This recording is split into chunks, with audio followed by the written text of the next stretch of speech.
Punjabi radio USA ਸੁਣ ਰਹੇ ਸਾਰੇ ਸਰੋਤਿਆਂ ਨੂੰ ਬਲਵਿੰਦਰ ਕੌਰ ਵੱਲੋਂ ਪਿਆਰ ਭਰੀ ਸਤਿ ਸ਼੍ਰੀ ਅਕਾਲ। ਸਰੋਤਿਓ, ਪ੍ਰੋਗਰਾਮ ਖਬਰ ਤੇ ਨਜ਼ਰ ਪ੍ਰੋਗਰਾਮ ਦੇ ਵਿੱਚ ਅੱਜ ਸਾਡੇ ਨਾਲ ਹੋਣਗੇ ਬਲਤੇਜ ਬੰਨੂ।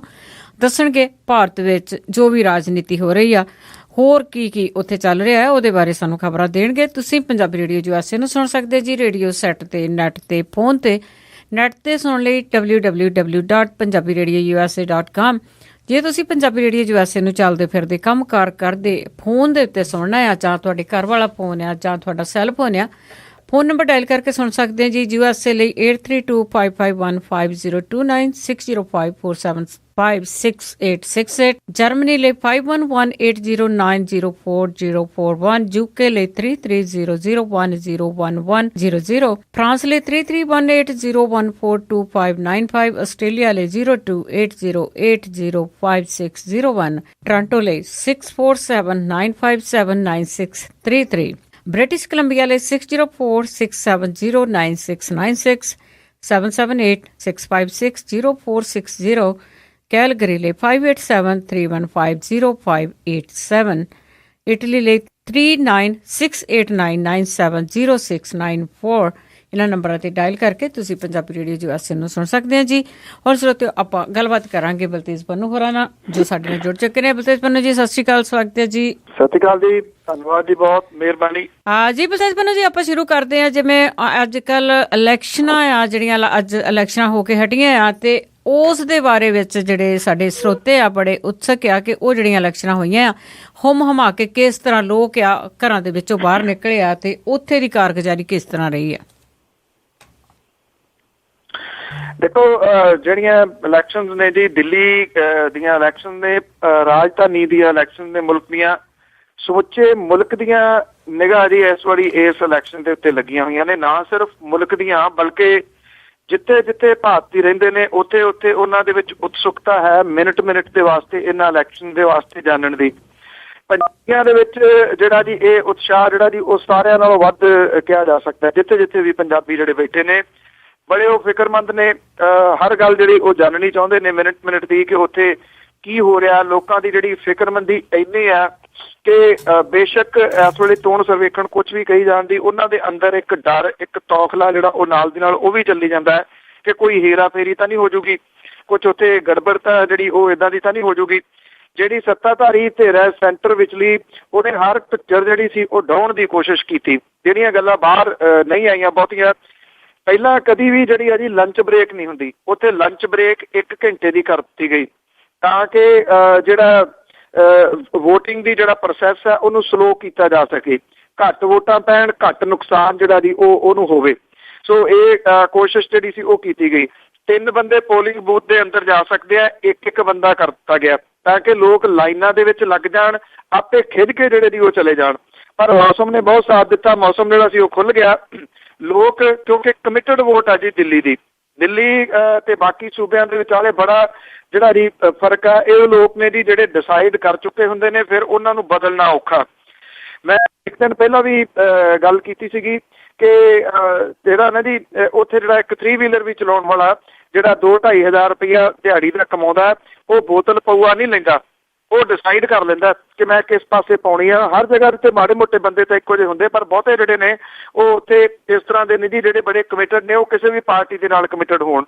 ਲੋਕ ਨਿਕਲੇ, ਇੱਕ ਰਿਕਾਰਡ ਜਿਹੜਾ ਜੀ ਸੈੱਟ ਹੋ ਗਿਆ ਦਿੱਲੀ ਦੇ ਵਾਸਤੇ।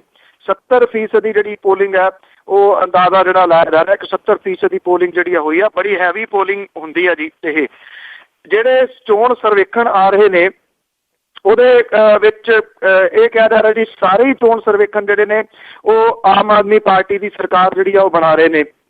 ਚਣਕ ਜਿਹੜਾ ਚੋਣ ਸਰਵੇਖਣ ਹੈ ਜੀ ਉਹ 48 ਸੀਟਾਂ ਜਿਹੜਾ ਆਮ ਆਦਮੀ ਪਾਰਟੀ ਨੂੰ ਦੇ ਰਿਹਾ, ਭਾਰਤੀ ਜਨਤਾ ਪਾਰਟੀ ਨੂੰ 22 ਦੇ ਰਿਹਾ ਤੇ ਕਾਂਗਰਸ ਨੂੰ 1 ਜਾਂ 2 ਦੇ ਰਿਹਾ ਜੀ। ਸੀ ਵੋਟਰ ਜਿਹੜਾ ਜੀ ਉਹ 31 ਤੋਂ ਲੈ ਕੇ 39 ਤੱਕ ਜਿਹੜੀਆਂ ਸੀਟਾਂ ਦੇ ਰਿਹਾ ਜੀ ਆਮ ਆਦਮੀ ਪਾਰਟੀ ਨੂੰ, 27 ਤੋਂ 35 ਭਾਜਪਾ ਨੂੰ ਤੇ 2 ਤੋਂ 4 ਕਾਂਗਰਸ ਨੂੰ। ਨੀਲਸਨ ਜਿਹੜਾ ਸਰਵੇ ਹੈ ਜੀ ਉਹ 39 ਸੀਟਾਂ ਦੇ 28 ਭਾਜਪਾ ਨੂੰ ਤੇ 3 ਕਾਂਗਰਸ ਨੂੰ। ਇੰਡੀਆ ਟੂਡੇ ਸਿਸਰੋ ਜਿਹੜਾ ਜੀ ਉਹ 35 ਤੋਂ 43 ਸੀਟਾਂ ਜਿਹੜੀਆਂ ਜੀ ਉਹ ਦੇ ਰਿਹਾ ਆਮ ਆਦਮੀ ਪਾਰਟੀ ਨੂੰ, 23 ਤੋਂ 29 ਭਾਜਪਾ ਨੂੰ, 3 ਤੋਂ 5 ਕਾਂਗਰਸ ਨੂੰ।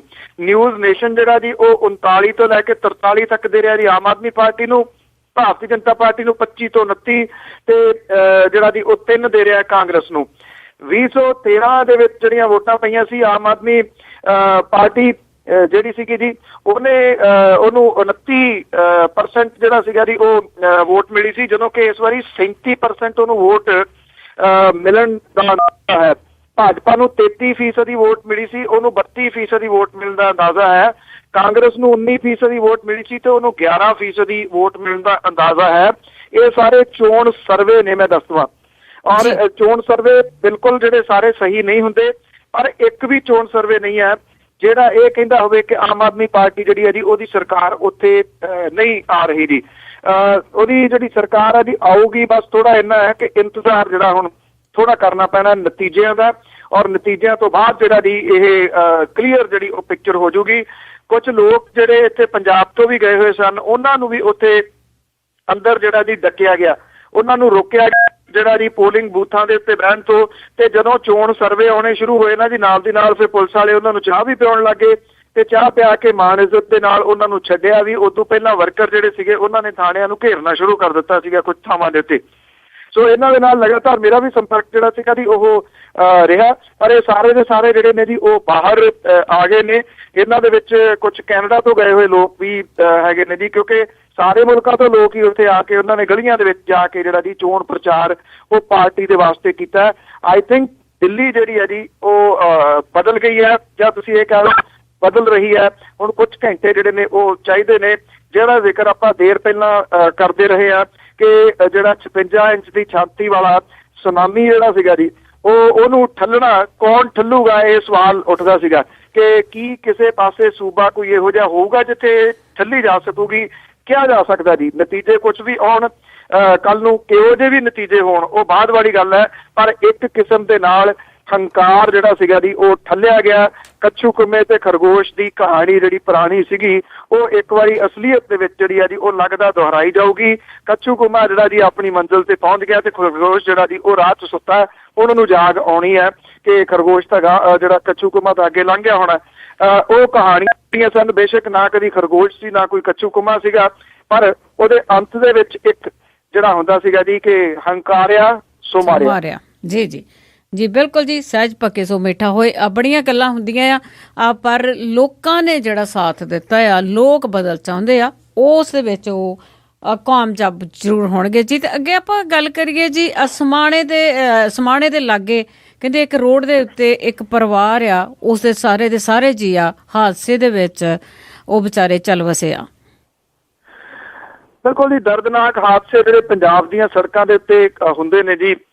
ਕਿਸੇ ਨੂੰ ਦੇਖੋ, ਸਰਕਾਰਾਂ ਨੂੰ, ਸਿਸਟਮ ਨੂੰ, ਟ੍ਰੈਫਿਕ ਪੁਲਿਸ ਨੂੰ, ਜਿਹਨੂੰ ਮਰਜ਼ੀ ਤੁਸੀਂ ਦੋਸ਼ੀ ਠਹਿਰਾਈ ਚੱਲੋ, ਪਰ ਮੈਂ ਸਭ ਤੋਂ ਵੱਡਾ ਦੋਸ਼ ਜਿਹੜਾ ਜੀ ਉਹ ਲੋਕਾਂ ਨੂੰ ਦਿੰਦਾ ਜੀ।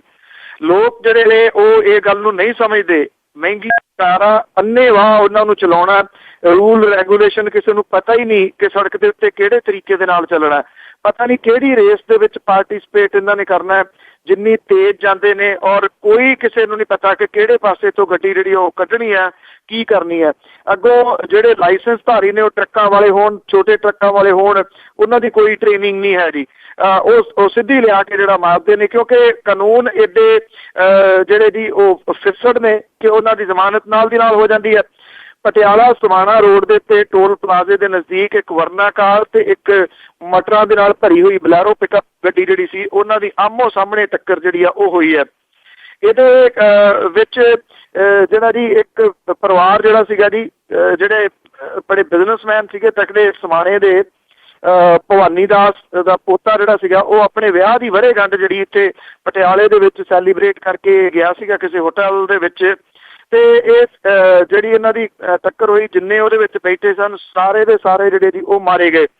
ਇਹਦੇ ਵਿੱਚ ਗੌਰਵ 36 ਸਾਲਾਂ ਦਾ ਸ਼ਾਮਲ ਹੈ, ਉਹਦੀ ਘਰ ਵਾਲੀ ਜਿਹੜੀ 24 ਸਾਲਾਂ ਦੀ ਸ਼ਾਮਲ ਹੈ, ਉਹਦਾ 1 ਸਾਲ ਦਾ ਮੁੰਡਾ ਅਯਾਨ ਸ਼ਾਮਲ ਹੈ, ਇੱਕ ਉਹਦਾ ਜਿਹੜਾ ਜੀ ਗਰਗ ਦੋਸਤ ਸ਼ਾਮਲ ਹੈ, ਔਰ ਉਹਦੀ ਘਰ ਵਾਲੀ ਜਿਹੜੀ ਹੈ ਜੀ ਸੋਨੀਆ ਗਰਗ ਉਹ ਉਹਦੇ ਵਿੱਚ ਸ਼ਾਮਲ ਹੈ। ਉਹਨਾਂ ਦੀ 2.5 ਸਾਲਾਂ ਦੀ ਬੱਚੀ ਜਿਹੜੀ ਹੈ ਅੰਸ਼ਿਕਾ ਉਹ ਵੀ ਇਹਦੇ ਵਿੱਚ ਸ਼ਾਮਲ ਹੈ। ਇਹ ਸਾਰੇ ਦੇ ਸਾਰੇ ਜਿਹੜੇ ਜੀ ਮੌਕੇ ਦੇ ਉੱਤੇ ਮਾਰੇ ਗਏ। ਜਿਹੜਾ ਟਰੱਕ ਵਾਲਾ ਸੀਗਾ ਜੀ, ਉਹਦਾ ਜਿਹੜਾ ਕੰਡਕਟਰ ਹੈ ਉਹਦੀ ਵੀ ਡੈਥ ਹੋ ਗਈ। ਡਰਾਈਵਰ ਜਿਹੜਾ ਜੀ ਉਹ ਜ਼ਿੰਦਗੀ ਮੌਤ ਦੀ ਲੜਾਈ ਆ ਉਹ ਇਸ ਵੇਲੇ ਹਸਪੀਟਲ ਦੇ ਵਿੱਚ ਲੜ ਰਿਹਾ। ਪੰਜਾਬ ਦੇ ਵਿੱਚ ਇਹ ਖਬਰਾਂ ਅਖਬਾਰਾਂ ਦੇ ਮੁੱਖ ਪੰਨਿਆਂ ਦੇ ਉੱਤੇ ਰੋਜ਼ ਜਗ੍ਹਾ ਜਿਹੜੀ ਉਹ ਮੱਲਦੀਆਂ ਨੇ। ਇੱਥੇ ਕਈ ਵਾਰੀ ਜਿਹੜਾ ਕੋਈ ਗਲਤ ਕੋਈ ਬਾਈਕ ਵਗੈਰਾ ਚਲਾਉਂਦਾ ਜੀ, ਮੇਰੀ ਆਦਤ ਜ਼ਰੂਰ ਹੈ ਜੀ ਕਿ ਮੈਂ ਭਾਵੇਂ ਤੰਗ ਹੋਵਾਂ ਜੀ, ਉਸ ਬੰਦੇ ਨੂੰ ਰੋਕਦਾ ਜ਼ਰੂਰ ਹੈ ਜੀ। ਜਿਹੜਾ ਯੂਥ ਨੇ ਦੱਸਣ ਦੀ ਕੋਸ਼ਿਸ਼ ਕਰੀਦੀ ਹੈ 13 ਲੋਕ ਰੋਜ਼ ਮਰਦੇ ਨੇ, ਪਰ ਹੈਰਾਨੀ ਵਾਲੀ ਗੱਲ ਹੈ ਕਿਸੇ ਦੇ ਕੰਨਾਂ ਦੇ ਉੱਤੇ ਜੂੰ ਨਹੀਂ ਸਰਕਦੀ। ਤੁਸੀਂ ਉਹਨੂੰ ਛੱਡਦੇ ਹੋ ਕਿ ਅੱਗੇ ਤੋਂ ਠੀਕ ਚਲਾਈ, ਉਹ ਨਾਲ ਦੀ ਨਾਲ ਪਟਾਕੇ ਮਾਰਦਾ ਜੀ, ਫੇਰ ਨਿਕਲ ਜਾਂਦਾ। ਬਿਲਕੁਲ ਜੀ, ਉੱਥੇ ਜਿਹੜੀ ਮੁਹਿੰਮ ਚੱਲਣੀ ਚਾਹੀਦੀ ਆ ਉਹਦੇ ਬਾਰੇ ਕੋਈ ਵੀ ਕੰਨ ਤੇ ਜੇ ਕਿਸੇ ਦੇ ਜੂੰ ਨਹੀਂ ਸਰਕਦੀ। ਇਹ ਬਹੁਤ ਜ਼ਰੂਰੀ ਆ ਕਿ ਲੋਕਾਂ ਨੂੰ ਐਜੂਕੇਟ ਕੀਤਾ ਜਾਵੇ। ਅੱਗੇ ਚੱਲਦੇ ਜੀ ਬਿਹਾਰ ਵੱਲ, ਉੱਥੇ ਵੀ ਰਾਜਨੀਤੀ ਦੇ ਵਿੱਚ ਉਥਲ ਪੁਥਲ ਹੋ ਰਹੀ ਜੀ, ਕਾਫੀ ਉਥਲ ਪੁਥਲ ਜਿਹੜੀ ਇਹਦੀ ਹੋ ਰਹੀ ਹੈ। ਜੀਤਨ ਰਾਮ ਮਾਂਝੀ ਜਿਹੜੇ ਮੁੱਖ ਮੰਤਰੀ ਨੇ, ਉਹਨਾਂ ਨੂੰ ਨਿਤਿਸ਼ ਕੁਮਾਰ ਨੇ ਮੁੱਖ ਮੰਤਰੀ ਬਣਾਇਆ ਸੀ ਜੀ, ਪਰ ਹੋਇਆ ਇਹ ਕਿ ਨਿਤਿਸ਼ ਕੁਮਾਰ ਹੋਰਾਂ ਵੱਲੋਂ ਬਣਾਏ ਹੋਏ ਜਿਹੜੇ ਮੁੱਖ ਮੰਤਰੀ ਸੀ ਉਹ ਉਹਨਾਂ ਦੇ ਉਲਟ ਪੈਣਾ ਸ਼ੁਰੂ ਹੋ ਗਏ ਤੇ ਉਹਨਾਂ ਦੇ ਉਲਟੀ ਜਿਹੜਾ ਸੀਗਾ ਜੀ ਕੰਮ ਕਰਨਾ ਸ਼ੁਰੂ ਕਰ ਦਿੱਤਾ। ਨਿਤਿਸ਼ ਕੁਮਾਰ ਨੂੰ ਹੁਣ ਇਸ ਕਸ਼ਮਕਸ਼ ਦੇ ਵਿੱਚ ਵਿਧਾਇਕ ਦਲ ਦਾ ਆਗੂ ਜਿਹੜਾ ਜੀ ਉਹ ਚੁਣ ਲਿਆ, ਜਿਹਦੇ ਨਾਲ ਉਹਨਾਂ ਦੇ ਸੂਬੇ ਦੇ ਮੁੜ ਕੇ ਮੁੱਖ ਮੰਤਰੀ ਬਣਨ ਦਾ ਰਾਹ ਤਾਂ ਪੱਧਰਾ ਹੋ ਗਿਆ। ਉਧਰ ਜੀਤਨ ਰਾਮ ਮਾਂਝੀ ਜਿਹੜਾ ਜੀ ਉਹਨੇ ਕਿਹਾ ਹੈ ਕਿ ਉਹ ਰਾਜਪਾਲ ਕੇਸਰੀ ਨਾਥ ਤ੍ਰਿਪਾਠੀ ਨੂੰ ਮਿਲ ਕੇ ਵਿਧਾਨ ਸਭਾ ਭੰਗ ਕਰਨ ਦੀ ਸਿਫਾਰਿਸ਼ ਕਰਨਗੇ। ਇਹ ਤੋਂ ਪਹਿਲਾਂ ਜਿਹੜਾ ਸੀਗਾ ਵਿਧਾਨ ਸਭਾ ਭੰਗ ਕਰਨ ਦੇ ਮੁੱਦੇ ਦੇ ਉੱਤੇ ਜੀਤਨ ਰਾਮ ਮਾਂਝੀ ਮੰਤਰੀ ਮੰਡਲ ਜਿਹੜਾ 2 ਹਿੱਸਿਆਂ ਦੇ ਵਿੱਚ ਵੰਡਿਆ ਗਿਆ। 7 ਮੰਤਰੀਆਂ ਨੂੰ ਛੱਡ ਕੇ ਬਾਕੀ ਮੰਤਰੀ ਦੇ ਮੀਟਿੰਗ ਦਾ ਬਾਈਕਾਟ ਜਿਹੜਾ ਸੀ ਕਰਤਾ। ਮੁੱਖ ਮੰਤਰੀ ਦੀ ਸਰਕਾਰੀ ਰਿਹਾਇਸ਼ ਦੇ ਉੱਤੇ ਸੱਦੀ ਗਈ ਸੀਗੀ ਇਹ ਮੀਟਿੰਗ, ਤੇ ਇਹਦੇ ਵਿੱਚ ਜਿਹੜਾ ਦੀ ਪਾਰਟੀ ਰਹੀ, ਪਾਰਟੀ ਜਿਹੜੀ ਪਾਰਟੀ ਸੱਤਾ ਦੇ ਵਿੱਚ ਆਈ ਸੀਗੀ ਜੀ ਸੰਘਰਸ਼ ਕਰਕੇ ਲਾਲੂ ਪ੍ਰਸਾਦ ਯਾਦਵ ਵਰਗੇ ਜਿਹੜਾ ਸੀਗਾ ਵੱਡੇ ਨੇਤਾ ਨੂੰ ਪਾਸੇ ਕਰਕੇ ਉਹਦਾ ਆਪਣਾ ਹੀ ਜਿਹੜਾ ਸੀਗਾ ਜੀ ਉਹ ਆਧਾਰ ਇਸ ਵੇਲੇ ਦਾਅ ਦੇ ਉੱਤੇ ਲੱਗਿਆ ਹੋਇਆ। ਬੇਸ਼ੱਕ ਨਿਤਿਸ਼ ਕੁਮਾਰ ਹੋਰੀ ਵਿਧਾਇਕ ਦਲ ਦੇ ਆਗੂ ਚੁਣੇ ਗਏ ਨੇ, ਭਾਰਤੀ ਜਨਤਾ ਪਾਰਟੀ ਜਿਹੜੀ ਹੈ ਜੀ ਉਹ ਇਹਦੇ ਵਿੱਚੋਂ ਲਾਹਾ ਲੈਣ ਦੇ ਕੋਸ਼ਿਸ਼ ਦੇ ਵਿੱਚ ਹੈ ਕਿ ਅੱਗੋਂ ਚੋਣਾਂ ਦੇ ਵਿੱਚ ਕਿਸੇ ਤਰੀਕੇ ਦੇ ਨਾਲ ਉੱਥੇ ਪਾਰ ਪਾ ਕੇ ਜਿਹੜਾ ਜੀ ਜਿੱਤਿਆ ਜਾ ਸਕੇ। ਜੀਤਨ ਰਾਮ ਮਾਂਝੀ ਨੇ ਪ੍ਰਧਾਨ ਮੰਤਰੀ ਨਰਿੰਦਰ ਮੋਦੀ ਹੋਰਾਂ ਤੋਂ ਸਮਾਂ ਮੰਗਿਆ ਤੇ ਸਮਾਂ ਝੱਟ ਦੇ ਨਹੀਂ ਮਿਲ ਗਿਆ। ਅੱਜ ਜੀਤਨ ਰਾਮ ਮਾਂਝੀ ਹੋਰੀ ਜਿਹੜੇ ਨੇ ਉਹ ਮੁਲਾਕਾਤ ਕਰ ਰਹੇ ਨੇ ਨਰਿੰਦਰ ਮੋਦੀ ਹੋਰਾਂ ਦੇ ਨਾਲ, ਤੇ ਸ਼ਾਇਦ ਭਾਰਤੀ ਜਨਤਾ ਪਾਰਟੀ ਕੋਈ ਨਵਾਂ ਪੱਤਾ ਜਿਹੜਾ ਜੀ ਜੀਤਨ ਰਾਮ ਮਾਂਝੀ ਨੂੰ ਨਾਲ ਲੈ ਕੇ ਉੱਥੇ ਬਿਹਾਰ ਦੇ ਵਿੱਚ ਖੇਡੂਗੀ ਤਾਂ ਕਿ ਨਿਤਿਸ਼ ਕੁਮਾਰ ਵਾਲੀ ਜਿਹੜੀ ਸਰਕਾਰ ਹੈ ਉਹਦੇ ਲਈ ਮੁਸ਼ਕਲਾਂ ਖੜੀਆਂ ਕੀਤੀਆਂ ਜਾ ਸਕਣ ਤੇ ਆਉਂਦੀਆਂ ਵਿਧਾਨ ਸਭਾ ਦੀਆਂ ਚੋਣਾਂ ਦੇ ਵਿੱਚ ਇਹਨਾਂ ਮੁਸ਼ਕਲਾਂ ਦੇ ਵਿੱਚੋਂ ਲਾਹਾ ਲਿਆ ਜਾ ਸਕੇ। ਜੀ ਸਰੋਤੇ ਤੁਸੀਂ ਸੁਣ ਰਹੇ ਹੋ ਪੰਜਾਬੀ ਰੇਡੀਓ USA ਤੇ ਅੱਗੇ ਚੱਲਦੇ ਜੀ ਗੱਲਬਾਤ ਕਰਦੇ ਪਾਕਿਸਤਾਨ ਦੀ। ਪਾਕਿਸਤਾਨ ਤਰਜੀਹ ਦਿੰਦਾ ਜੀ ਭਾਰਤ ਦੇ ਨਾਲ ਵਪਾਰ ਕਰਨੇ ਦੀ। ਇਹ ਵੈਸੇ ਕਈ ਵਾਰੀ ਪਹਿਲਾਂ ਵੀ ਹੋ ਚੁੱਕਿਆ ਜੀ। ਹੁਣ ਫਿਰ ਪਾਕਿਸਤਾਨ ਦੇ ਜਿਹੜੇ ਵਣਜ ਮੰਤਰੀ ਨੇ ਖੁਰਮ ਦਸਤਗੀਰ ਖਾਨ, ਉਹਨੇ ਕਿਹਾ ਕਿ ਦੇਸ਼ ਜਿਹੜਾ ਜੀ ਉਹ ਭਾਰਤ ਨੂੰ ਬੇਰੋਕ ਮਾਰਕੀਟ ਰਸਾਈ ਦਾ ਦਰਜਾ ਜਿਹੜਾ ਜੀ ਉਹ ਦੇ ਸਕਦਾ ਹੈ। ਦੋਵੇਂ ਦੇਸ਼ ਵਪਾਰਕ ਉਦਾਰੀਕਰਨ ਕਰਨ ਵਾਸਤੇ ਸਮਝੌਤਾ ਕਰਨ ਵੱਲ ਜਿਹੜਾ ਜੀ ਉਹ ਵੱਧ ਰਹੇ ਨੇ। ਖਾਨ ਨੇ ਕਿਹਾ ਜੀ ਕਿ ਸੈਨੇਟ ਦੀ ਮੀਟਿੰਗ ਦੇ ਵਿੱਚ ਪ੍ਰਧਾਨ ਮੰਤਰੀ ਨਵਾਜ਼ ਸ਼ਰੀਫ ਨੇ ਭਾਰਤ ਦੇ ਨਾਲ ਉਦਾਰ ਵਪਾਰ ਨੂੰ ਇੱਕ ਨੀਤੀਗਤ ਤਰਜੀਹ ਵਜੋਂ ਪੇਸ਼ ਕੀਤਾ ਜੀ। ਉਹਨਾਂ ਨੇ ਕਿਹਾ ਕਿ ਪਾਕਿਸਤਾਨ ਭਾਰਤ ਨੂੰ ਵਿਤਕਰਾ ਰਹਿਤ ਮਾਰਕੀਟ ਰਸਾਈ NDMA ਜਿਹੜਾ ਜੀ ਦਰਜਾ ਦੇ ਸਕਦਾ ਹੈ ਔਰ ਨਵਾਂ ਸਮਝੌਤਾ ਉਹਨਾਂ ਨੇ ਕਿਹਾ ਕਿ ਸਾਡੇ ਕਾਰੋਬਾਰੀ ਹਿੱਤਾਂ ਦੀ ਰਾਖੀ ਜਿਹੜੀ ਹੈ ਜੀ ਉਹ ਕਰੂਗਾ। ਉਹ ਕਹਿੰਦੇ ਆ ਕਿ ਇਹ ਗੱਲ ਧਾਰਨਾ ਹੈ ਕਿ ਸਭ ਤੋਂ ਵੱਧ ਤਰਜੀਹੀ ਮੁਲਕ ਦਾ ਦਰਜਾ ਮਿਲਣ ਦੇ ਨਾਲ ਭਾਰਤ ਨੂੰ ਬੇਮਿਸਾਲ ਮਾਰਕੀਟ ਰਸਾਈ ਜਿਹੜੀ ਆ ਉਹ ਮਿਲ ਜਾਵੇਗੀ, ਜਿਹੜੀ ਕਿ ਸਹੀ ਨਹੀਂ ਹੈ। ਮੈਂ ਦੱਸਦਾ ਕਿ ਭਾਰਤ ਨੇ ਪਾਕਿਸਤਾਨ ਨੂੰ ਇਹ ਰੁਤਬਾ ਕਈ ਸਾਲ ਪਹਿਲਾਂ ਦਿੱਤਾ ਹੋਇਆ, ਪਰ ਪਾਕਿਸਤਾਨ ਹਮੇਸ਼ਾ ਜਿਹੜਾ ਜੀ ਇਸ ਗੱਲ ਤੋਂ ਟਾਲ ਮਟੋਲ ਕਰਦਾ। ਆਪਾਂ ਕਈ ਵਾਰੀ ਪਹਿਲਾਂ ਵੀ ਗੱਲ ਕੀਤੀ ਹੈ ਕਿ ਜਿਹੜੇ ਬੂਹੇ ਬੰਦ ਪਾਕਿਸਤਾਨ ਨੇ ਕੀਤੇ ਨੇ ਨਾ ਉਹ ਬਹੁਤ ਮਹਿੰਗੇ ਉਹਨੂੰ ਪੈ ਰਹੇ ਨੇ। ਗੱਲ ਇਹ ਨਹੀਂ ਕਿ ਭਾਰਤ ਦੇ ਨਾਲ ਉਹਦਾ ਵਪਾਰ ਕਿੰਨਾ ਕੁ ਖੁੱਲਦਾ, ਉਹਨੂੰ ਸਭ ਤੋਂ ਵੱਧ ਫਾਇਦਾ ਜਿਹੜਾ ਹੋਣਾ ਉਹ ਭਾਰਤ ਦੇ ਨਾਲ ਵਪਾਰ ਕਰਕੇ ਹੀ ਹੋਣਾ। ਪਰ ਉੱਥੋਂ ਦੇ ਸਿਆਸੀ ਜਿਹੜੇ ਸਮੀਕਰਨ ਨੇ ਹਮੇਸ਼ਾ ਇਸ ਤਰ੍ਹਾਂ ਦੇ ਬਣਦੇ ਨੇ ਕਿ ਸਿਆਸਤਦਾਨ ਇਹ ਸੋਚਦਾ ਹੈ ਕਿ ਜਿੰਨਾ ਇਸ ਮੁਲਕ ਦੇ ਨਾਲ ਇੱਟ ਖੜਕਾ ਲੈ ਕੇ ਰੱਖਾਂਗੇ ਉਨੀ ਸਰਕਾਰ ਜਿਹੜੀ ਹੈ ਜੀ ਉਹਦੀ ਚੱਲ ਸਕਦੀ ਹੈ। ਇਹਦਾ ਦੋਵਾਂ ਮੁਲਕਾਂ ਨੂੰ ਜਿਹੜਾ ਜੀ ਉਹ ਚਾਹੀਦਾ ਹੈ ਕਿ ਜਿਹੜੇ ਲੋਕ ਨੇ ਜੇ ਉਹਨਾਂ ਨੂੰ ਨੌਕਰੀਆਂ ਮਿਲਣੀਆਂ ਸ਼ੁਰੂ ਹੋ ਜਾਣ, ਉਹ ਰੋਟੀ ਖਾਣ ਲੱਗ ਜਾਣ। ਜੇ ਇਸ ਪਾਸੇ ਵੱਲ ਥੋੜਾ ਸੋਚਣ ਤਾਂ ਬਿਹਤਰ ਹੈ। ਸਭ ਨੂੰ ਪਤਾ ਜੀ ਕਿ ਜਿਹੜੀ ਇੱਕ ਹਾਈਵੇ ਜਿਹੜਾ ਤਿਆਰ ਹੋਇਆ ਹੈ ਜਿਹੜਾ ਅਫਗਾਨਿਸਤਾਨ ਦੇ ਥਰੂ ਹੋ ਕੇ ਜਿਹੜਾ ਦੀ ਮਿਡਲ ਈਸਟ ਵੱਲ ਨੂੰ ਨਿਕਲਦਾ, ਭਾਰਤ ਨੇ ਉਹਦੇ ਉੱਤੇ ਮੋਟਾ ਪੈਸਾ ਜਿਹੜਾ ਦੀ ਖਰਚਿਆ ਹੋਇਆ। ਉਹਦਾ ਰੀਜ਼ਨ ਇਹੀ ਹੈ ਕਿ ਜਦੋਂ ਵੀ ਪਾਕਿਸਤਾਨ ਦੇ ਨਾਲ ਵਪਾਰ ਸ਼ੁਰੂ ਹੁੰਦਾ ਫਿਰ ਇਹਦੇ ਰਾਹੀਂ ਇਹ ਜਿਹੜਾ ਵਪਾਰ ਹੈ ਅੱਗੇ UAE ਤੱਕ ਜਿਹੜਾ ਜੀ ਉਹ ਵਧੇਗਾ। ਉਹ ਰੁਕਾਵਟ ਜਿਹੜੀ ਹੈ ਜੀ ਇਹਦੇ ਵਿੱਚ ਪਾਕਿਸਤਾਨ ਹੀ ਅਜੇ ਤੱਕ ਜਿਹੜਾ ਬਣਿਆ ਹੋਇਆ। ਹੁਣ ਪਾਕਿਸਤਾਨ ਦੀ ਤਰਫੋਂ ਫਿਰ ਇਹ ਜਿਹੜਾ ਜੀ ਮੁੱਦਾ ਚੁੱਕਣ ਤੋਂ ਬਾਅਦ ਉਮੀਦ ਕੀਤੀ ਜਾ ਸਕਦੀ ਹੈ ਕਿ ਦੋਵਾਂ ਮੁਲਕਾਂ ਦੇ ਵਿਚਾਲੇ ਵਪਾਰ ਜਿਹੜਾ ਉਹ ਵਧੂਗਾ। ਇਹਦਾ ਫਾਇਦਾ ਸਭ ਤੋਂ ਵੱਧ ਜੇ ਕਿਸੇ ਨੂੰ ਹੋ ਸਕਦਾ ਤਾਂ ਦੋਵਾਂ ਪੰਜਾਬਾਂ ਨੂੰ ਹੋ ਸਕਦਾ, ਲਹਿੰਦੇ ਨੂੰ ਵੀ ਤੇ ਚੜ੍ਹਦੇ ਨੂੰ ਵੀ, ਕਿਉਂਕਿ ਜਦੋਂ ਵੀ ਵਪਾਰ ਹੋਊਗਾ ਇੱਥੋਂ ਤਾਂ ਨਹੀਂ ਹੋਊਗਾ। ਤਾਂ ਇਹ ਸਾਡੇ ਇੱਧਰ ਇਸ ਸਾਈਡ ਦੇ ਉੱਤੇ ਪੰਜਾਬ ਦੇ ਵਿੱਚ ਤੁਹਾਨੂੰ ਪਤਾ ਹੀ ਹੈ ਬਿਜ਼ਨਸ ਦਾ ਕੀ ਹਾਲ ਹੋ ਗਿਆ। ਇੱਥੇ ਦਾ ਤਕਰੀਬਨ ਬਹੁਤੀ ਇੰਡਸਟਰੀ ਜਿਹੜੀ ਸੀ ਉਹ ਮੂਵ ਹੋ ਗਈ। ਜੇ ਵਪਾਰ ਇਹ ਖੁੱਲਦਾ ਤਾਂ ਇਹਦੇ ਨਾਲ ਪੰਜਾਬ ਜਿਹੜਾ ਜੀ ਇਸ ਸਾਈਡ ਦੇ ਉੱਤੇ ਇਹਨੂੰ ਵੱਡਾ ਫਾਇਦਾ ਹੋ ਸਕਦਾ ਹੈ। ਪਾਕਿਸਤਾਨ ਵਾਲੀ ਸਾਈਡ ਦੇ ਉੱਤੇ ਪੰਜਾਬ ਨੂੰ ਵੀ ਵੱਡਾ ਫਾਇਦਾ ਜਿਹੜਾ ਜੀ ਉਹ ਹੋ ਸਕਦਾ ਹੈ। ਉਧਰ ਵੀ ਲੋਕ ਜਿਹੜੇ ਉਹ ਰੋਟੀ ਖਾਣ ਲੱਗ ਸਕਦੇ ਨੇ। ਜੀ ਜੀ ਬਿਲਕੁਲ। ਤੇ ਜੇ ਅੱਗੇ ਗੱਲ ਕਰੀਏ ਭੋਲੇ ਦੀ ਜ਼ਮਾਨਤ ਦੀ, ਉਸਨੇ ਵੀ ਅਰਜੀ ਪਾਈ ਹੋਈ ਸੀ, ਉਹਦਾ ਕਿੱਥੇ ਤੱਕ ਪਹੁੰਚਾ? ਜਿਹੜੀ ਇਹ ਅਰਜੀ ਸੀਗੀ ਜੀ ਇਹਦੇ ਉੱਤੇ ਬਹਿਸ ਮੁਕੰਮਲ ਜਿਹੜੀ ਆ ਉਹ ਨਹੀਂ ਹੋਈ ਜੀ। ਔਰ ਇਨਫੋਰਸਮੈਂਟ ਡਾਇਰੈਕਟੋਰੇਟ ਦੇ ਵੱਲੋਂ ਸਾਬਕਾ ਮੰਤਰੀ ਪਹਿਲਵਾਨ ਜਗਦੀਸ਼ ਭੋਲਾ ਦੇ ਖਿਲਾਫ ਨਸ਼ਾ ਤਸਕਰੀ ਕਰਕੇ ਅਰਬਾਂ ਰੁਪਈਏ ਦੀ ਜਾਇਦਾਦ ਬਣਾਉਣ ਦੇ ਦੋਸ਼ਾਂ ਦੇ ਅਧੀਨ ਚੱਲ ਰਹੇ ਕੇਸਾਂ ਦੇ ਵਿੱਚ ਜ਼ਮਾਨਤ ਅਰਜ਼ੀ ਤੇ ਜਿਹੜੀ ਬਹਿਸ ਹੈ ਉਹ ਮੁਕੰਮਲ ਪੂਰੀ ਨਹੀਂ ਹੋਈ, ਕਿਉਂਕਿ ਇਨਫੋਰਸਮੈਂਟ ਡਾਇਰੈਕਟੋਰੇਟ ਦੇ ਵੱਲੋਂ ਇਹਦੇ ਵਾਸਤੇ ਕੋਈ ਦਸਤਾਵੇਜ਼ ਪੇਸ਼ ਕਰਨ ਦੇ ਤਰਕ ਮਗਰੋਂ ਅਦਾਲਤ ਨੇ ਇਸ ਸੰਬੰਧੀ ਜਿਹੜੀ ਸੁਣਵਾਈ ਹੈ 11 ਫਰਵਰੀ ਤੇ ਪਾਤੀ ਹੈ। ਭੋਲੇ ਦੇ ਵਕੀਲ ਨੇ ਜਿਹੜੀ ਇਹ ਜ਼ਮਾਨਤ ਦੀ ਅਰਜ਼ੀ ਦਾਇਰ ਕੀਤੀ ਸੀਗੀ। ਇਨਫੋਰਸਮੈਂਟ ਡਾਇਰੈਕਟੋਰੇਟ ਦੇ ਆਫੀਸਰ ਨਰਿੰਜਨ ਸਿੰਘ ਦੇ ਤਬਾਦਲੇ ਕਰਕੇ ਇਹ ਬਹਿਸ ਪ੍ਰਕਿਰਿਆ ਜਿਹੜੀ ਉਹ ਮੁਕੰਮਲ ਨਹੀਂ ਹੋਈ। ਇਸ ਮੌਕੇ ਦੇ ਤੇ ਜਿਹੜੇ ਵਕੀਲ ਸੀਗਾ ਜੀ ਉਹਨੇ ਬਹਿਸ ਕੀਤੀ। ਉੱਥੇ ਈਡੀ ਦੇ ਜੁਆਇੰਟ ਡਾਇਰੈਕਟਰ ਨਰਿੰਜਨ ਸਿੰਘ ਵੀ ਮਾਮਲੇ ਦੇ ਜਾਂਚ ਅਧਿਕਾਰੀ ਦੇ ਵਜੋਂ ਵਿਸ਼ੇਸ਼ ਤੌਰ ਦੇ ਤੇ ਅਦਾਲਤ ਦੇ ਵਿੱਚ ਤਾਂ ਪਹੁੰਚੇ। ਭੋਲੇ ਨੂੰ ਜ਼ਮਾਨਤ ਦੇਣ ਦੀ ਵਕਾਲਤ ਕਰਦਿਆਂ ਉਹਦੇ ਵਕੀਲ ਨੇ ਕਿਹਾ ਜੀ ਕਿ ਕੇਸ ਲੰਮਾ ਚੱਲ ਸਕਦਾ ਹੈ, ਇਸ ਕਰਕੇ ਉਹਨੂੰ ਜਿਹੜੀ ਹੈ ਦਿੱਤੀ ਜਾਵੇ, ਜ਼ਮਾਨਤ ਦਿੱਤੀ ਜਾਵੇ। ਈਡੀ ਵੱਲੋਂ ਉਹਨੇ ਕਿਹਾ ਕਿ ਚਾਰਜ ਸ਼ੀਟ ਤੋਂ 11 ਮਹੀਨੇ ਮਗਰੋਂ ਵੀ ਈਡੀ ਵੱਲੋਂ ਕੋਈ ਗਵਾਹੀ ਪੇਸ਼ ਨਹੀਂ ਕੀਤੀ ਗਈ। ਦੂਜੇ ਪਾਸੇ ਈਡੀ ਨੇ ਭੋਲਾ ਵੱਲੋਂ ਖੁਦ ਬਿਆਨ ਦਿੱਤੇ ਹੋਣ ਕਰਕੇ ਜਿਹੜੇ ਤਰਕ ਦਿੱਤੇ ਨੇ ਉਹਦੇ ਬਾਬਤ ਦਸਤਾਵੇਜ਼ ਪੇਸ਼ ਕਰਨ ਦੇ ਵਾਸਤੇ ਕੁਝ ਟਾਈਮ ਜਿਹੜਾ ਜੀ ਮੰਗਿਆ। ਅਦਾਲਤ ਨੇ 11 ਫਰਵਰੀ ਦੇ ਉੱਤੇ ਜਿਹੜੀ ਹੈ ਜੀ ਇਹ ਅਰਜ਼ੀ ਅੱਗੇ ਪਾਤੀ ਹੈ। ਹੁਣ 11 ਨੂੰ ਫਿਰ ਭੋਲੇ ਨੂੰ ਜਿਹੜਾ ਜੀ ਉਹ ਪੇਸ਼ ਕੀਤਾ ਜਾਊਗਾ। ਭੋਲਾ ਨੂੰ ਜਦੋਂ ਲਿਆਂਦਾ ਗਿਆ ਤੇ ਪਟਿਆਲੇ ਦੀ ਅਦਾਲਤ ਦੇ ਵਿੱਚ ਤਾਂ ਪੱਤਰਕਾਰਾਂ ਨੇ ਉਹਨਾਂ ਨਾਲ ਗੱਲਬਾਤ ਜਿਹੜੀ ਉਹ ਕਰਨੀ ਚਾਹੀਦੀ। ਗੱਡੀ ਦੇ ਵਿੱਚ ਬੈਠਿਆਂ ਥੋੜੀ ਜਿਹੀ ਜਿਹੜੀ ਗੱਲਬਾਤ ਉਹਨੇ ਇੰਨੀ ਕੁ ਕੀਤੀ। ਉਹਨੇ ਕਿਹਾ ਜੀ ਮੈਂ ਬੇਕਸੂਰ ਹਾਂ। ਉਹਨੇ ਕਿਹਾ ਕਿ ਜਿਹੜੀ ਉਹਦੀ ਬੇਗੁਨਾਹੀ ਇਸ ਗੱਲ ਦੀ ਗਵਾਹੀ ਭਰਦੀ ਹੈ ਕਿ ਪੁਲਿਸ ਆਪ ਹੀ ਸਪਸ਼ਟ ਨਹੀਂ ਹੈ। ਉਹਨੇ ਕਿਹਾ ਕਿ ਜਿਹੜਾ 6000 ਕਰੋੜ ਰੁਪਏ ਦਾ ਮਾਮਲਾ ਦੱਸ ਰਹੀ ਹੈ ਉੱਥੇ ਸਰਕਾਰ ਦੇ ਨੁਮਾਇੰਦੇ 100 ਕਰੋੜ ਰੁਪਏ ਦਾ ਮਾਮਲਾ ਜਿਹੜਾ ਜੀ ਉਹ ਦੱਸ ਰਹੇ ਨੇ। ਭੋਲੇ ਨੇ ਫੇਰ ਗੱਲ ਕਹੀ ਕਿ ਇਹ ਮਾਮਲਾ CBI ਨੂੰ ਦੇ ਦਿਓ, ਫੇਰ ਸਾਰੀ ਕਹਾਣੀ ਜਿਹੜੀ ਹੈ ਜੀ ਉਹ ਸਾਹਮਣੇ ਆ ਸਕਦੀ ਹੈ ਕਿ ਕਿਹੜੇ ਕਿਹੜੇ ਲੋਕ ਇਹਦੇ ਪਿੱਛੇ ਨੇ। ਜੀ ਪਰ CBI ਦੀ ਉਹ ਕਈ ਵਾਰੀ ਮੰਗ ਕਰ ਚੁੱਕਾ, ਪਰ ਉਹਦੇ ਤੇ ਜਿਹੜੀ ਕਿਸੇ ਦੇ ਕੰਨਾਂ ਤੇ ਜੂ ਨਹੀਂ ਸਰਕਦੀ ਕਿ ਉਹ CBI ਨੂੰ ਕਿਉਂ ਕਹਿ ਰਿਹਾ ਮਾਮਲਾ ਦੇਣ ਦਾ। ਤੇ ਅੱਗੇ ਆਪਾਂ ਗੱਲ ਕਰੀਏ ਜੀ ਸਿਰਸੇ ਵਾਲੇ ਸਾਥ ਦੀ ਫਿਲਮ ਦੀ, ਉਸ ਨੂੰ ਵੀ ਕਹਿੰਦੇ ਸਰਕਾਰ ਨੇ ਸਰਟੀਫਿਕੇਟ ਦੇ ਦਿੱਤਾ। ਸਰਟੀਫਿਕੇਟ ਉਹਨੂੰ ਮਿਲਣਾ ਹੀ ਸੀਗਾ ਜੀ, ਕਿਉਂਕਿ ਜਦੋਂ ਜਿਹੜਾ ਸੈਂਸਰ ਬੋਰਡ ਆ ਇਸ ਮਾਮਲੇ ਦੇ ਉੱਤੇ ਤਾਂ ਉਹਦਾ ਭਗਵਾਂਕਰਨ ਹੋ ਗਿਆ। ਸਾਰੇ ਸੈਂਸਰ ਬੋਰਡ ਵਾਲੇ ਕੱਢ ਲਏ, BJP ਨੇ ਆਪਣੇ ਜਿਹੜੇ ਜੀ ਉਹ ਲਾ ਦਿੱਤੇ। ਗੁਰਮੀਤ ਰਾਮ ਰਹੀਮ ਦੀ ਜਿਹੜੀ ਇਹ ਫਿਲਮ ਹੈ ਜੀ MSG, ਇਹਨੂੰ ਸੈਂਸਰ ਬੋਰਡ ਨੇ ਹੁਣ ਹਰੀ ਝੰਡੀ ਜਿਹੜੀ ਹੈ ਜੀ ਦੇ ਦਿੱਤੀ। ਵਿੱਚ ਕੁਝ ਸੋਧਾਂ ਜਿਹੜੀਆਂ ਉਹ ਕੀਤੀਆਂ ਗਈਆਂ ਨੇ। ਇਹਦਾ ਨਾਂ ਹੁਣ SG ਦੀ ਮੈਸੇਂਜਰ ਜਿਹੜਾ ਉਹ ਰੱਖਿਆ ਗਿਆ। MSG ਨਹੀਂ ਆ ਹੁਣ ਇਹਦਾ ਨਾਮ ਦੀ, SG ਦੀ ਮੈਸੇਂਜਰ ਰੱਖ ਕੇ ਇਹਨੂੰ ਸਰਟੀਫਿਕੇਟ ਜਾਰੀ ਕਰਤਾ ਜੀ। 13 ਫਰਵਰੀ ਨੂੰ 4 ਭਾਸ਼ਾਵਾਂ ਦੇ ਵਿੱਚ ਦੇਸ਼ ਭਰ ਦੇ ਵਿੱਚ ਇਹ ਜਿਹੜੀ ਹੈ ਜੀ ਫਿਲਮ ਰਿਲੀਜ਼ ਹੋ ਸਕਦੀ ਹੈ। ਇਹ ਡੇਰਾ ਜਿਹੜਾ ਜੀ ਉਹਨੇ ਵੀ ਪੁਸ਼ਟੀ ਇਹਦੀ ਹੈ ਉਹ ਕੀਤੀ ਆ। ਡੇਰੇ ਮੁਖੀ ਨੇ ਇਸ ਦੌਰਾਨ ਜੀ CBI ਦੇ ਵਿੱਚ ਇੱਕ ਵਿਸ਼ੇਸ਼ ਅਦਾਲਤ ਦੇ ਵਿੱਚ ਪਟੀਸ਼ਨ ਦਾਖਲ ਕਰਕੇ ਫਿਲਮ ਦੇ ਪ੍ਰਚਾਰ ਦੇ ਵਾਸਤੇ ਜਾਣ ਦੀ ਆਗਿਆ ਮੰਗੀ ਆ। ਔਰ ਇਸ ਪਟੀਸ਼ਨ ਦੇ ਉੱਤੇ ਸੁਣਵਾਈ ਜਿਹੜੀ ਹੈ ਜੀ ਉਹ 10 ਤਰੀਕ ਨੂੰ ਜਿਹੜੀ ਹੈ ਜੀ ਉਹ ਹੋਊਗੀ, ਭਾਵ ਕਿ ਮੰਗਲਵਾਰ ਨੂੰ। ਸੋ ਮੰਗਲਵਾਰ ਨੂੰ ਉਹਨੇ ਕਿਹਾ ਜੀ ਕਿ ਉਹਨੂੰ ਵੱਖ-ਵੱਖ ਥਾਵਾਂ ਦੇ ਉੱਤੇ ਜਾਣਾ, ਸ਼ਾਇਦ ਹੋ ਸਕਦਾ ਜੀ ਕੋਈ ਵਿਦੇਸ਼ ਜਾਣ ਦੀ ਉਹ ਆਗਿਆ ਜਿਹੜੀ ਆ ਉਹ ਮਿਲੇ। ਜੇ ਸਲਮਾਨ ਖਾਨ ਜਾਂਦਾ ਆਪਣੀ ਫਿਲਮ ਦੇ ਪ੍ਰਚਾਰ ਲਈ ਤੇ ਇਹ ਕਿਉਂ ਨਹੀਂ ਜਾ ਸਕਦਾ।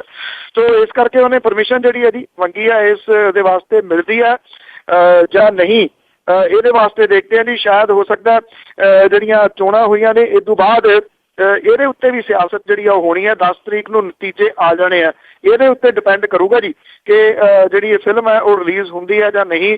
ਸਹੀ ਦੇਖਿਆ ਜਾਵੇ ਤਾਂ ਇਹਦੇ ਵਿੱਚੋਂ ਕੁਝ ਨਹੀਂ ਨਿਕਲਣਾ। ਤੁਸੀਂ ਇਹ ਦੇਖ ਲੈਣਾ ਜਿਹੜੇ ਇਹਨੇ ਕੀਤਾ ਸੀਗਾ ਕਿ ਮੇਰੇ ਤਾਂ 10 ਲੱਖ ਵੋਟਰ ਨੇ, ਇਸ ਚੀਜ਼ ਦੀ ਫੂਕ ਦਿੱਲੀ 'ਚ ਨਿਕਲ ਜਾਣੀ ਹੈ।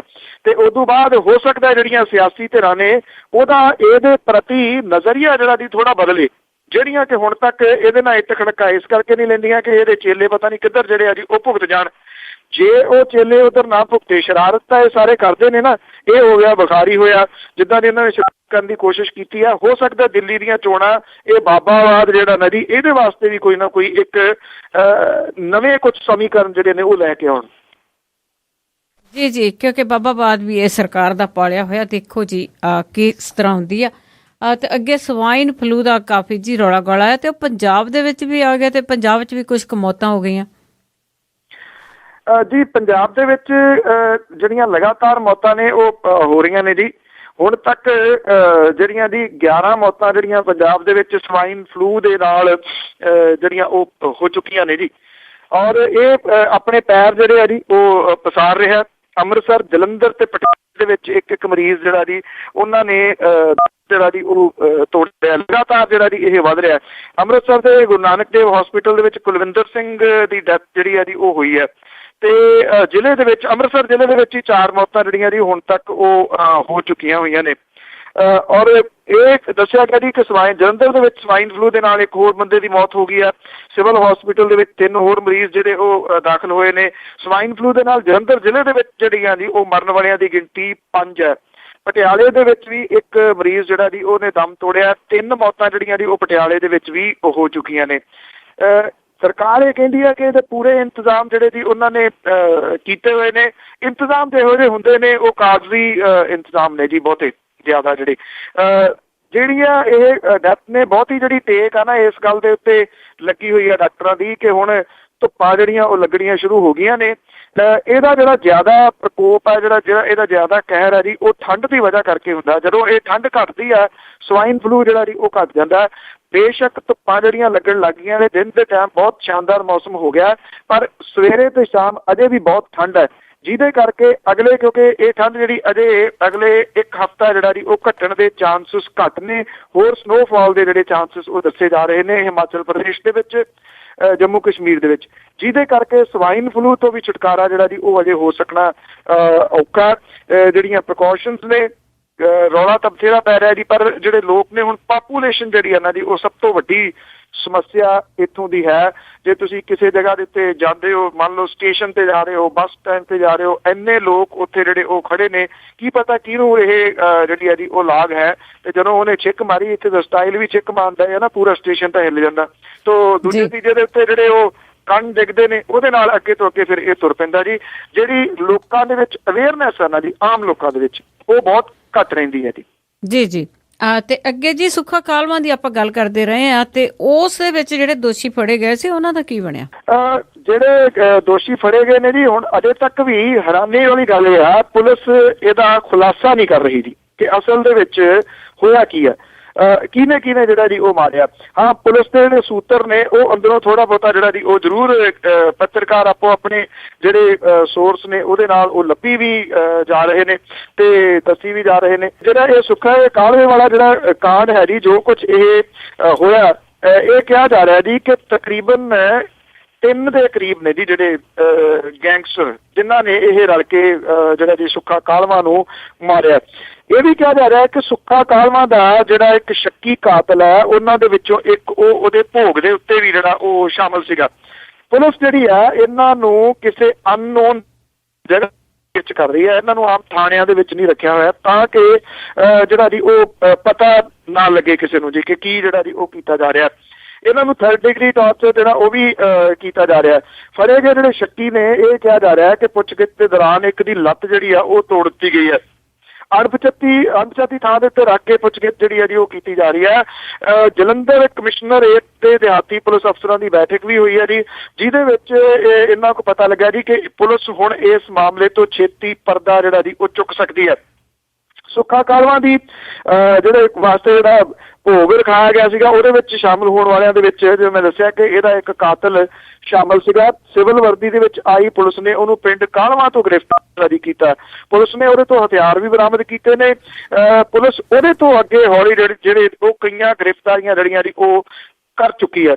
ਇਹ ਜਿਹੜਾ ਨੌਜਵਾਨ ਸ਼ਾਮਲ ਹੋਇਆ ਸੀਗਾ ਉਹ ਗੌਂਡਰ ਦਾ ਸਾਥੀ ਜਿਹੜਾ ਜੀ ਉਹ ਦੱਸਿਆ ਜਾਂਦਾ। ਗੌਂਡਰ ਪਹਿਲਾਂ ਹੀ ਸੁੱਖਾ ਕਾਲਵਾ ਦਾ ਯਾਰ ਸੀਗਾ ਜੀ, ਔਰ ਬਾਅਦ ਦੇ ਵਿੱਚ ਉਹ ਉਹਦੇ ਖਿਲਾਫ ਹੋ ਗਿਆ। ਇਹ ਵੀ ਕਿਹਾ ਜਾ ਰਿਹਾ ਕਿ ਗੌਂਡਰ ਨੂੰ ਪੁਲਿਸ ਨੇ ਜਿਹੜਾ ਸੀਗਾ ਉਹ ਕਾਫੀ ਦਿਨ ਪਹਿਲਾਂ ਚੁੱਕ ਲਿਆ ਸੀਗਾ। ਉਹਨੇ ਅੱਗੋਂ ਕੀ ਦੱਸਿਆ ਇਹ ਕੁਝ ਨਹੀਂ ਪਤਾ ਲੱਗਿਆ ਜੀ। ਸੁੱਖਾ ਕਾਲਵਾ ਦੇ ਕਤਲ ਦੇ ਵਿੱਚ ਜਿਹੜੇ ਕੁਝ ਹਥਿਆਰ ਵੀ ਫੜੇ ਗਏ ਨੇ। ਪ੍ਰੇਮਾ ਲਾਹੌਰੀਆ, ਉਹਦਾ ਜਿਹੜਾ ਸਾਲਾ ਢੋਲਾ, ਉਹਨੂੰ ਵੀ ਗ੍ਰਿਫਤਾਰ ਜਿਹੜਾ ਜੀ ਕੀਤਾ ਗਿਆ।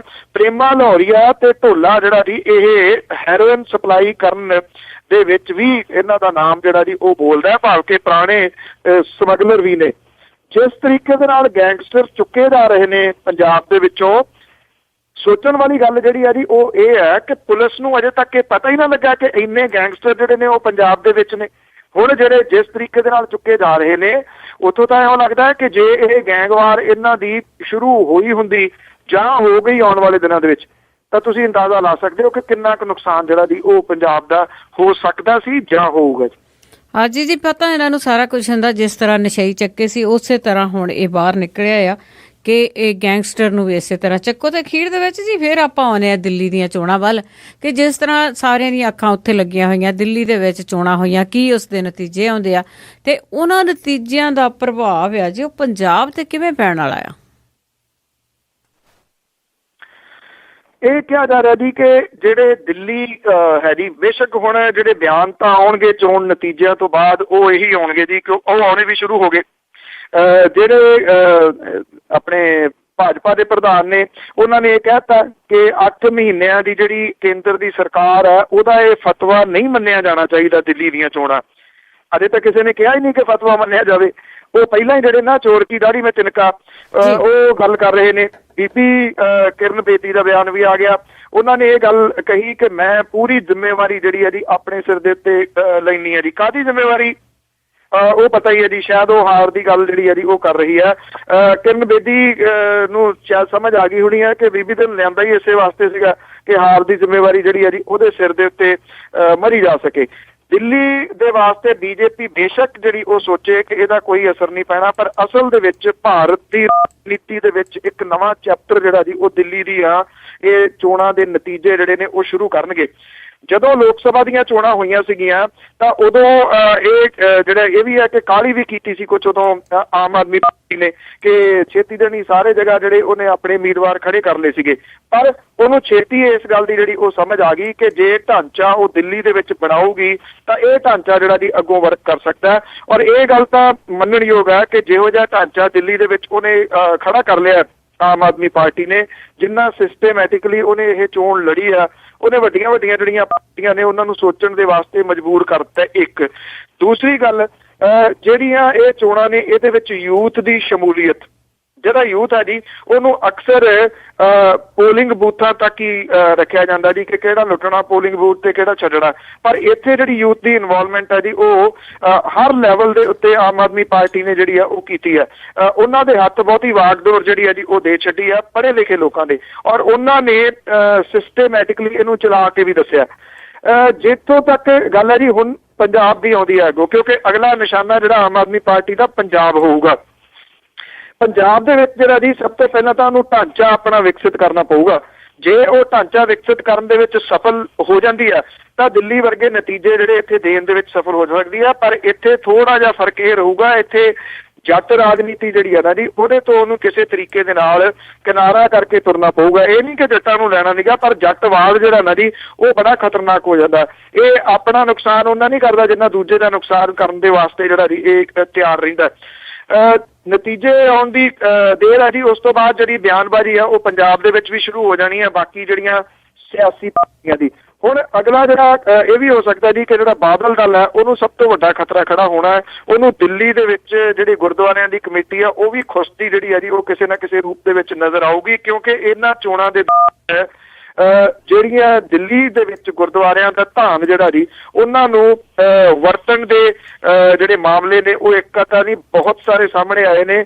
ਪੰਜਾਬੀ ਰੇਡੀਓ USA ਨੇ ਕਈ ਜਿਹੜੇ ਨੇ ਉਹ ਉਜਾਗਰ ਵੀ ਕੀਤੇ ਨੇ ਇੰਟਰਵਿਊ ਦੇ ਵਿੱਚ। ਮੇਰਾ ਖਿਆਲ ਤੁਸੀਂ ਬੈਟਰ ਜਾਣਦੇ ਹੋ। ਸ਼ਾਇਦ ਇਹ ਜਿਹੜੀਆਂ ਚੀਜ਼ਾਂ ਨੇ ਉਹ ਹੋਰ ਜ਼ਿਆਦਾ ਉੱਭਰਨਗੀਆਂ, ਔਰ ਨਾ ਸਿਰਫ ਪੰਜਾਬ ਬਲਕਿ ਕੁਝ ਇੱਕ ਹੋਰ ਸੂਬੇ ਜਿਹੜੇ ਨੇ ਉਹਨਾਂ ਦੇ ਵਿੱਚ ਵੀ ਆਮ ਆਦਮੀ ਪਾਰਟੀ ਜਿਹੜੀ ਹੈ ਜੀ ਉਹ ਆਪਣੀ ਹਾਜ਼ਰੀ ਲਵਾਉਣ ਵੱਲ ਨੂੰ ਵੱਧ ਸਕਦੀ ਹੈ।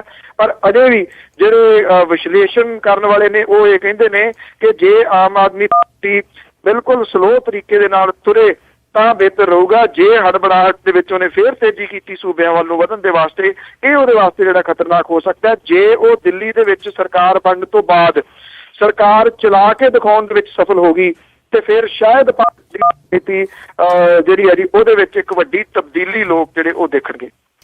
ਜੀ ਬਿਲਕੁਲ ਲੱਗਦਾ ਹੈਗਾ ਕਿ ਜਿਹੜੇ ਲੋਕ ਹੈਗੇ ਆ ਭਾਰਤ ਦੇ ਉਹ ਤਬਦੀਲੀ ਚਾਹੁੰਦੇ ਆ, ਪਰ ਤਬਦੀਲੀ ਆਊਗੀ ਜ਼ਰੂਰ ਜੇ ਇਸੇ ਤਰ੍ਹਾਂ ਜੀ ਲੋਕਾਂ ਦੇ ਵਿੱਚ ਅਵੇਅਰਨੈਸ ਆਉਂਦੀ ਰਹੀ ਤੇ ਅਖੀਰ ਦੇ ਵਿੱਚ ਅਜ਼ਨਾਮਾ। ਕਿ ਚਰਚਾ ਹੋਈ ਟ੍ਰੈਫਿਕ ਦਾ ਹਾਲ ਮੰਦਾ, ਕਿਹਾ ਪੁਲਸੀਆਂ ਨੂੰ ਠੀਕ ਕਰੋ ਬੇਲੀ। ਚਰਚਾ ਹੋਈ ਟ੍ਰੈਫਿਕ ਦਾ ਹਾਲ ਮੰਦਾ, ਕਿਹਾ ਪੁਲਸੀਆਂ ਨੂੰ ਠੀਕ ਕਰੋ ਬੇਲੀ। ਲਾ ਲਓ ਚੌਕਾਂ ਦੇ ਮੂਹਰੇ ਵਿਸ਼ੇਸ਼ ਨਾਕੇ, ਗਲਤੀ ਕੀਤੀ ਨੂੰ ਰਤਾ ਨਾ ਜਰੋ ਬੇਲੀ। ਫੁਰਤੀ ਨਾਲ ਚਲਾਣ ਦੀ ਖਿੱਚ ਕਾਪੀ, ਬਿਨਾਂ ਵਕਤ ਖੁੰਝੇ ਵਰਕੇ ਭਰੋ ਬੇਲੀ। ਰੋਬ ਸ਼ੋਭ ਜੇ ਮਾਰਨਾ ਕੋਈ ਚਾਹੇ, ਜਣੇ ਖਣੇ ਦੇ ਕੋਲੋਂ ਨਹੀਂ ਡਰੋ ਬੇਲੀ। ਰੋਕੀ ਕਾਰ ਤਾਂ ਨਿਕਲ ਕੇ ਕਾਰ ਵਾਲਾ, ਨੰਬਰ ਫੋਨ ਦਾ ਝੱਟ ਮਿਲਾਉਣ ਲੱਗਾ। ਰੋਕੀ ਕਾਰ ਤਾਂ ਨਿਕਲ ਕੇ ਕਾਰ ਵਾਲਾ, ਨੰਬਰ ਫੋਨ ਦਾ ਝੱਟ ਮਿਲਾਉਣ ਲੱਗਾ। ਆਖੇ ਪੁਲਿਸ ਨੂੰ ਕਰੋ ਖਾਂ ਗੱਲ ਕਾਕਾ, ਆਪ ਮੁੱਛਾਂ ਨੂੰ ਤਾਂ ਚੜਾਉਣ ਲੱਗਾ। ਥੈਂਕ ਯੂ ਜੀ, ਧੰਨਵਾਦ। ਧੰਨਵਾਦ ਜੀ, ਮਿਹਰਬਾਨੀ, ਸਤਿ ਸ਼੍ਰੀ ਅਕਾਲ ਜੀ। ਸਤਿ ਸ਼੍ਰੀ ਅਕਾਲ ਜੀ। ਸਰੋਤੇ ਸਨ ਬਲਤੇਜ ਪੰਨੂ ਜੋ ਸਾਡੇ ਨਾਲ ਜੁੜਦੇ ਨੇ ਖਬਰ ਤੇ ਨਜ਼ਰ ਪ੍ਰੋਗਰਾਮ ਦੇ ਵਿੱਚ। ਅਗਲੇ ਬੁਲੇਟਿਨ ਤੱਕ ਸਾਰੇ ਸਰੋਤਿਆਂ ਨੂੰ ਬਲਵਿੰਦਰ ਕੌਰ ਵੱਲੋਂ ਪਿਆਰ ਭਰੀ ਸਤਿ ਸ਼੍ਰੀ ਅਕਾਲ।